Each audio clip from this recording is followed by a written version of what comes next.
Sevgili Kaya LC kanal takipçileri herkese merhabalar. Sesimin bozukluğu için her birinizden ayrı ayrı özür dilerim. Zaten bu videomuzun konusu da sesimin bozukluğuyla yakından alakalı olacak. Biliyorsunuz kış ayları artık geldi çattı ve her birimiz evimizde, iş yerlerimizde ısıtıcılarımızı yaktık, sıcacık oturuyoruz. Fakat evden işe giderken veya işten eve gelirken bir müddet soğuk aracın içerisinde yolculuk etmek zorunda kalıyoruz. Ki benim durumumda olanlar için durum çok daha kötü. Çünkü benim evimle iş yerimin arası yaklaşık 3 kilometre mesafede ve ben evimden iş yerime gidene kadar aracım henüz ısınmadığı için soğuk bir aracın içerisinde yolculuk yapmak zorunda kalıyorum. Zaten üşütmemin sebebi de tamamen bu durum arkadaşlar. Şimdi bazı arkadaşlar diyebilir ki aracının klimasını neden açmıyorsun?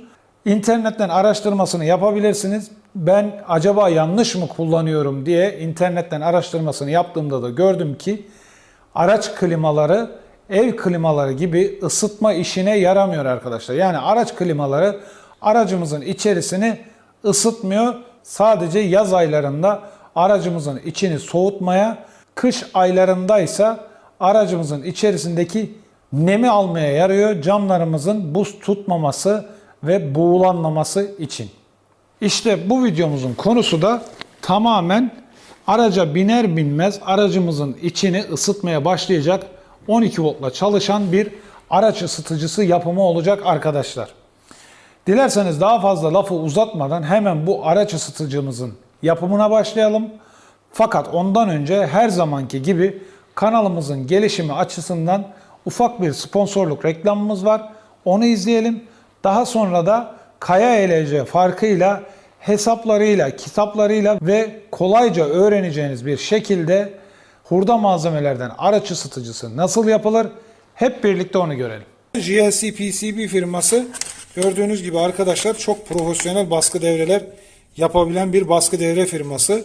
Bu adamlar 5 tane 10 santime 10 santim kadar PCB'yi 2 dolara basıyorlar sevgili arkadaşlar. Eğer siz de tasarladığınız, çizdiğiniz baskı devreleri profesyonel olarak bastırmak istiyorsanız GLC PCB firmasıyla çalışabilirsiniz arkadaşlar. GLC PCB'nin linki aşağıda açıklamalar kısmında olacak.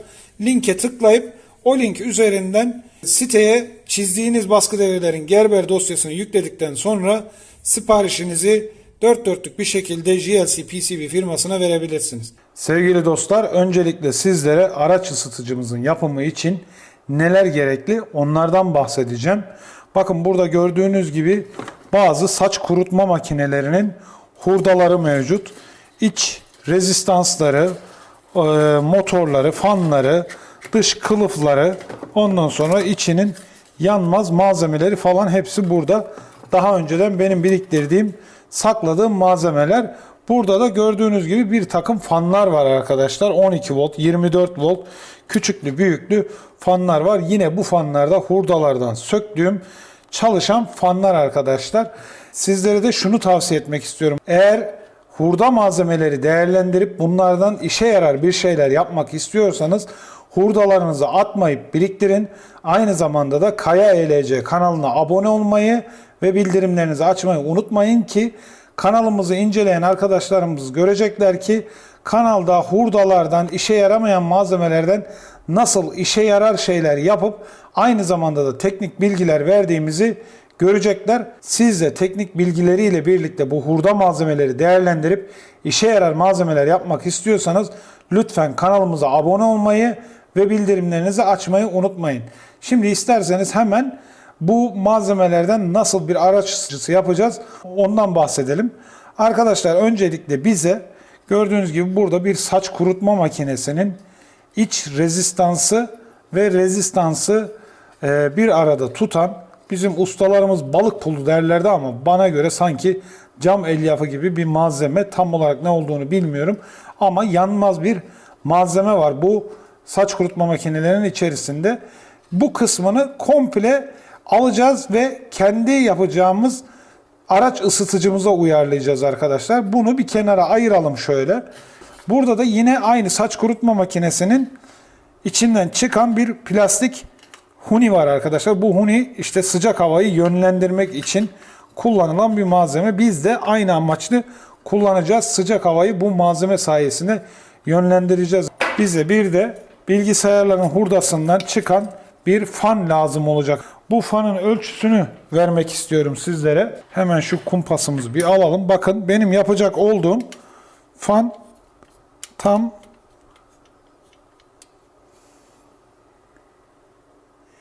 7 santime 7 santimlik bir fan arkadaşlar. 12 volt olmasına özen gösterin.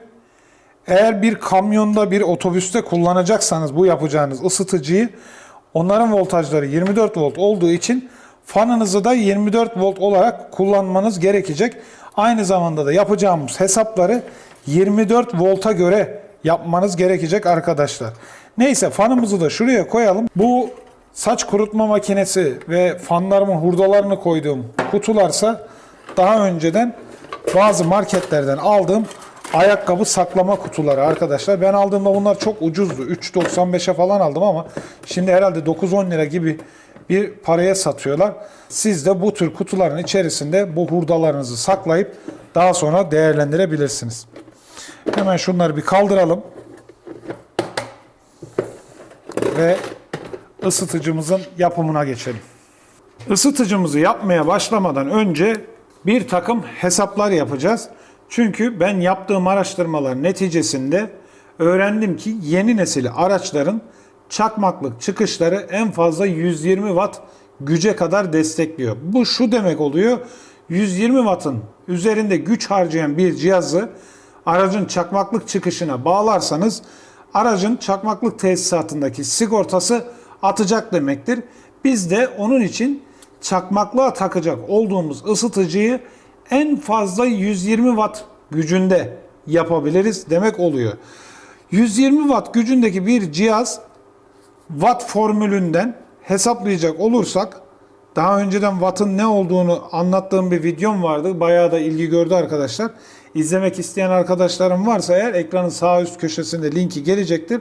O videodan wattın ne olduğunu ve formüllerini gayet rahat bir şekilde öğrenebilirler.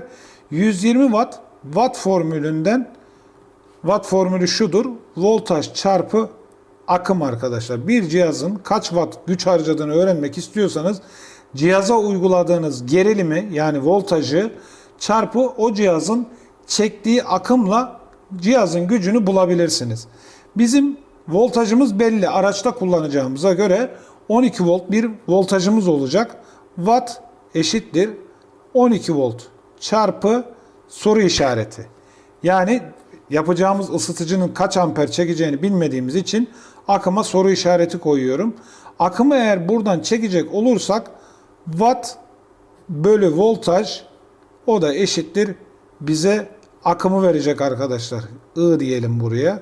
Wattımız da belli olduğuna göre 120 watt gücünde bir cihaz tasarlayacağımıza, bir ısıtıcı tasarlayacağımıza göre 120 watt bölü 12 volt, o da eşittir 10 amper. Yani bizim ısıtıcımızın çekeceği akım en fazla 10 amper olmalı. 10 ampere göre bir ısıtıcı yapacağız. Fakat şimdi araçlarımızda şöyle bir durum var arkadaşlar. Araçlarımız bize nominal olarak 12 volt vermesine rağmen akülerimiz şarj olurken, yani biz aracı çalıştırdığımızda akülerimiz şarj olurken aracımızın tesisatında yaklaşık 14.4 volta kadar yükselen bir voltaj görürüz.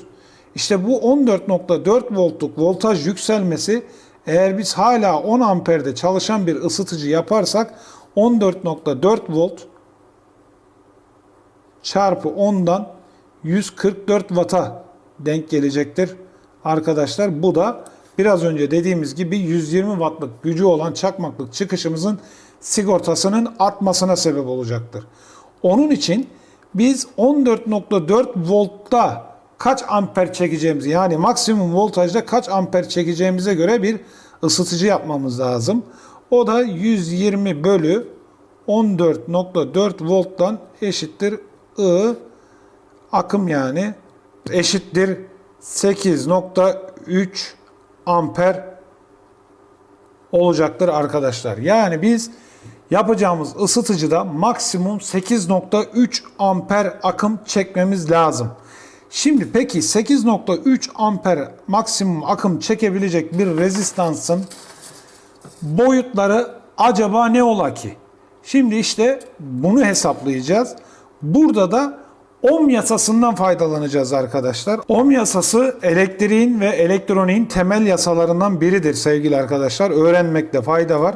Onun için kafanıza iyi yazın. Direncin sembolü R eşittir volt bölü akım sevgili arkadaşlar.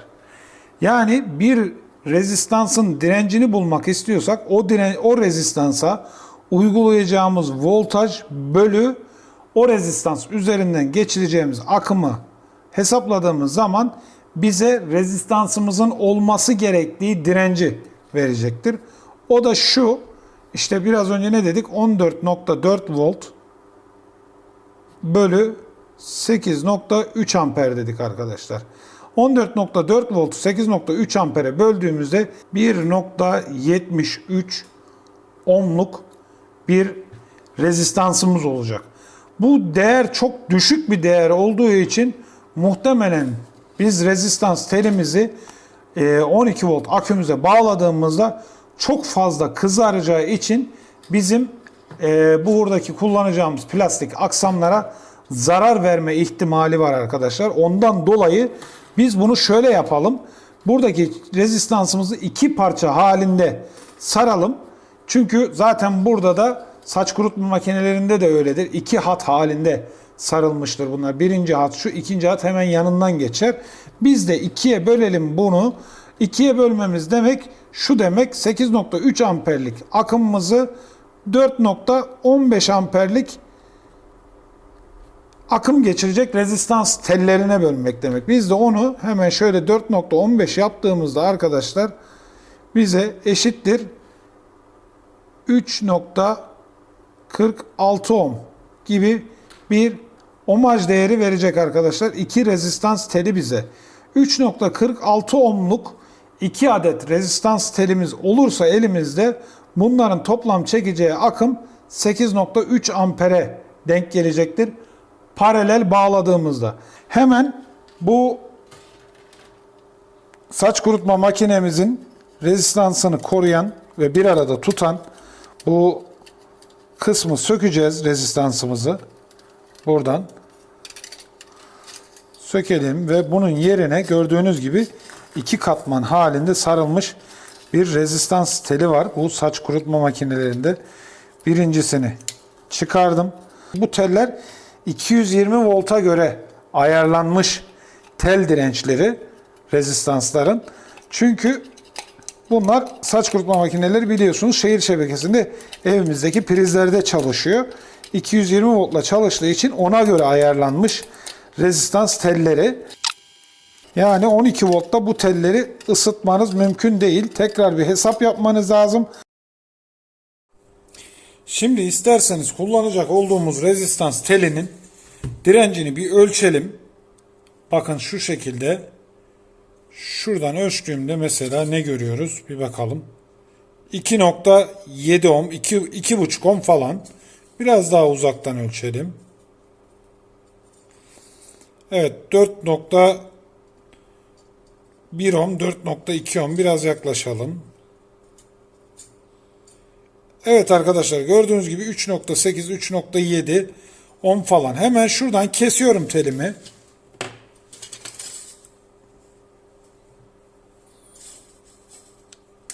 Hemen buradan kestim rezistans telimi. Gördüğünüz gibi bu tel benim birinci rezistans telim. Bir de ikinci rezistans telimi de ayarlayacağım. Yaklaşık 3.4 ohm, 3.5 ohm civarında.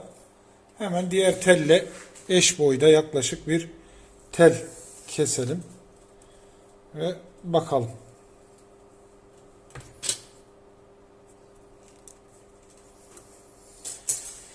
Evet, ikinci rezistans telimi de kestikten sonra arkadaşlar görüyorsunuz burada bir mikrometrem var. Bununla telin kalınlığını ve uzunluğunu size söyleyeceğim.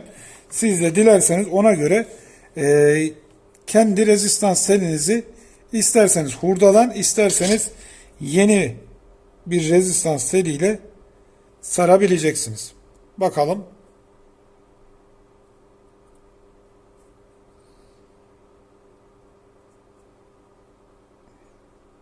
Evet, 3.7 ohm. Biraz fazla olmasında fayda var arkadaşlar. İlla sınıra kadar zorlamayalım.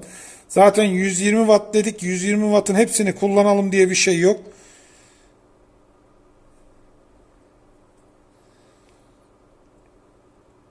Evet. Gördüğünüz gibi aynı 3.7 ohm o da. İkisini birlikte paralel bağladığımızda, bakın bunu göstereceğim size. Paralel bağladığımda bu telleri direnci düşecek arkadaşlar.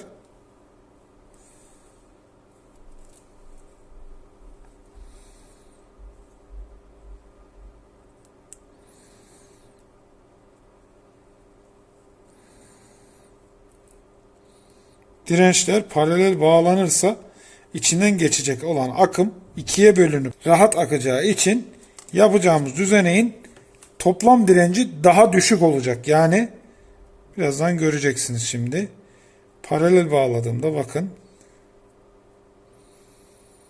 Evet, biraz önce 3.7 ohm, 3.8 ohm gösteren rezistansımız gördüğünüz gibi paralel bağladığımda 1.9 ohm seviyesine düştü. Yani bizim istediğimiz ohmaj değerine yaklaştı.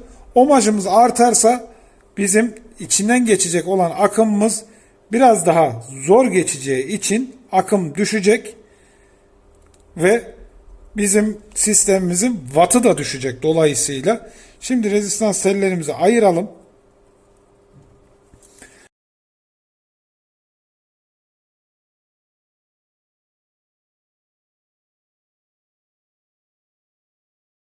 Hemen bu telleri de şöyle şu şekilde bir tornavida yardımıyla düzeltebilirsiniz.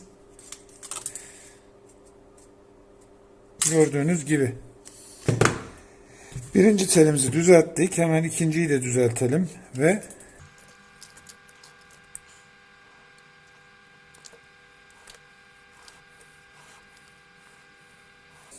evet, gördüğünüz gibi rezistans tellerimizi de düzelttik arkadaşlar ve rezistans telimizin bir arada kalmasını sağlayan bu cam elyafı mıdır nedir işte, bu malzemeyi saracağız. Buna sarmamızdaki sebep şu: birincisi bunlar yanmayan, ısıya dayanıklı malzemeler. İkincisi de bakın bunların üzerinde bir termostat var arkadaşlar. Bu termostat sayesinde bizim aracımızda kullanacağımız bu rezistans tellerini aşırı ısınması durumunda bu rezistans devreyi keserek bizim rezistansımıza giden elektrik enerjisini kesecek. Böylelikle Allah korusun bir yangın riski falan olmasını istemiyoruz. Bu yüzden bu malzemeleri tercih ediyoruz. Bakın hemen bunun üzerinde de hatta okuyabilirsem söyleyeceğim. Kaç derecede devreyi açtığını gösteren bir yazı olması lazım. Ama bakıyorum. 117 derecedeymiş arkadaşlar. Bakın 117 derecede, yanlış görmüyorsam 117 derecede, yani 117 derecenin üzerine çıktığında bizim rezistanslarımıza giden enerjiyi kesecek olan bir termostat. Hemen termostatımızdan daha sonra, yani enerjiyi biz buradan vereceğiz termostatımıza ve termostatımızdan daha sonraki kısımda, çünkü enerjinin kesilmesini istiyoruz arkadaşlar. Ondan dolayı şuradan başlayalım.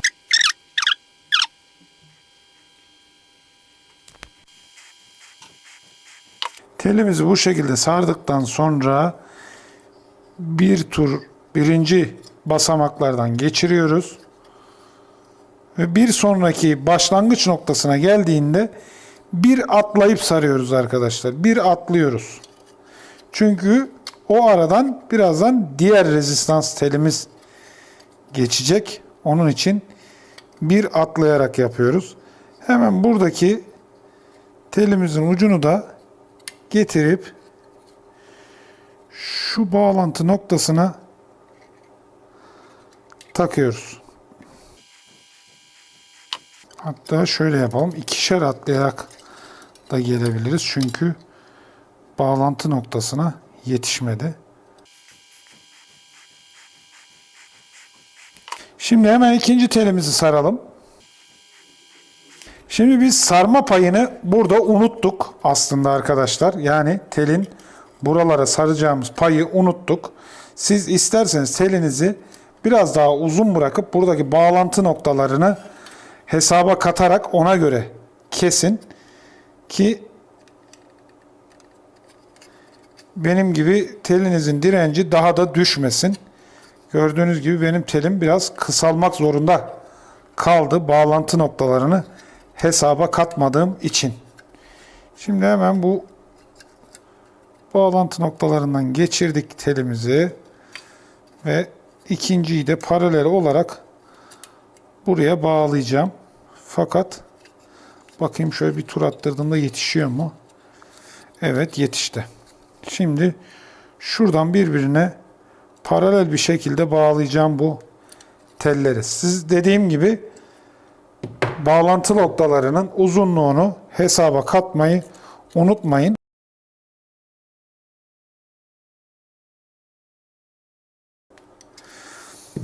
Şimdi iki rezistans telini de bu şekilde sardık arkadaşlar. Sıra geldi gücümüzü termostatımızın öncesindeki bu kablodan ve birbirine paralel bağladığımız bu uçlardan vermeye arkadaşlar. Aslında şöyle yapsak olurdu. Yani birinci teli buradan, ikinci teli de yine buraya paralel bağlayıp şuradan dolandırabilirdik arkadaşlar ama öyle yapmadık. Şimdi buradan mecburen bir paralel bağlantı kablosu atacağız. Çünkü burası birbirine bağlandı. Rezistans tellerinin diğer iki ucu birbirine bağlanmadı. Buraları da birbirine bağlarsak tamam olacak. Evet sevgili arkadaşlar, şimdi telimizin kalınlığını ve uzunluğunu söylemeyi unuttum size. Bakın, telimizin kalınlığı 0.4 milimetrelik bir rezistans teli ve tam yaklaşık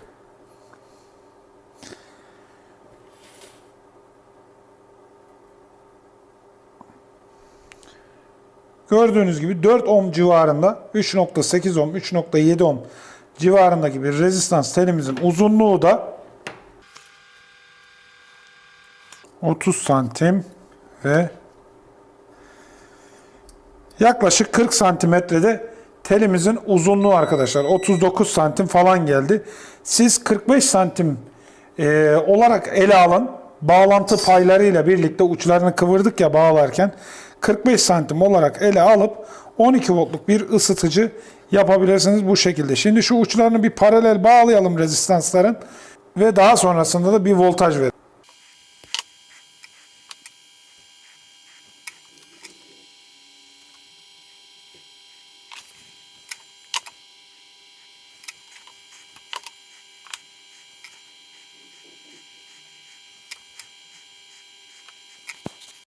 Rezistans telimizin ucunu bağladık. Şimdi bir de termostatımızın olduğu kısma bağlayalım bir telde. Daha sonra da voltaj verip ısınıp ısınmadığına bakalım.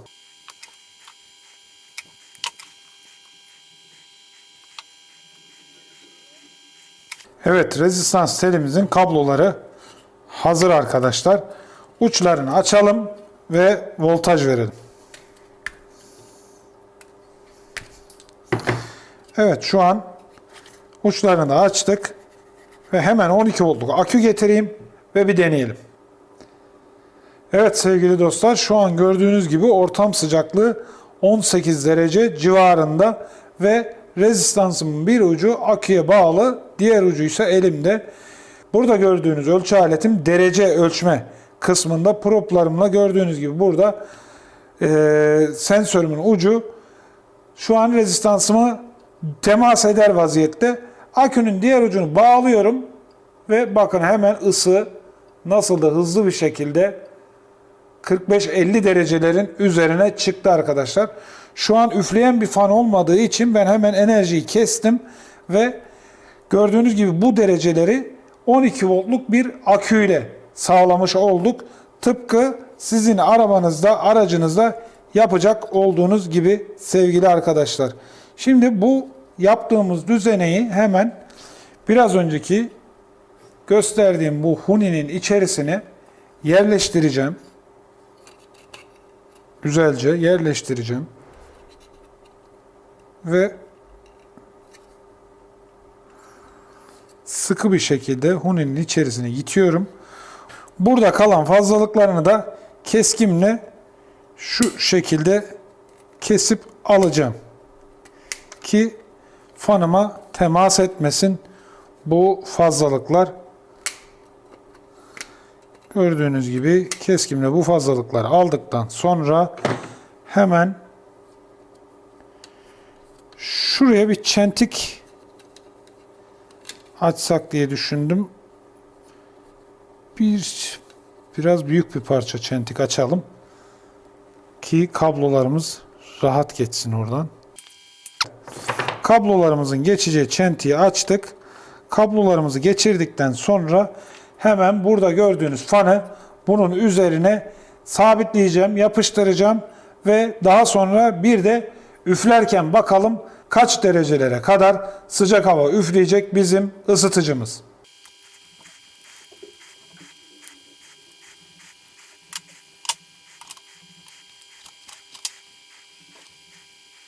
Evet, fanımız da çalıştığına göre hemen şu vidalarını bir alalım şuradan. Arkadaşlar çok özür diliyorum. Biraz ortalık karıştı gibi oldu ama şu akümü de şöyle bir çekeyim kenara. Daha sonrasında hemen bu fanımı üflediği yöne göre nereye üflemişti bakmayı unuttuk. Şu şekilde üflüyor arkadaşlar. Üflediği yönü içe gelecek şekilde sabitleyeceğiz bizim ısıtıcımızın üzerine.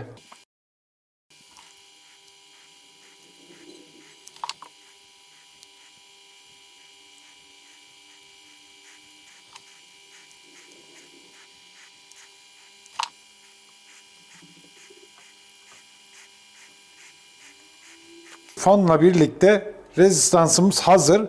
Şimdi fanımızın artı ve eksisini rezistansımızın artı ve eksisine bağlayacağız.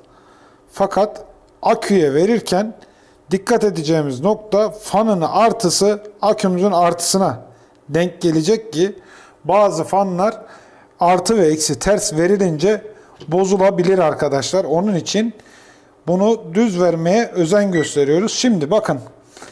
İç ortam sıcaklığını görüyorsunuz. 16-17 derece civarında. Hemen şimdi sensörümü şu şekilde konumlandıracağım. Şöyle dik duracak şekilde dursun şurada. Tabii başarabilirsem. Ben şimdi fanımın artı ve eksisini vereceğim.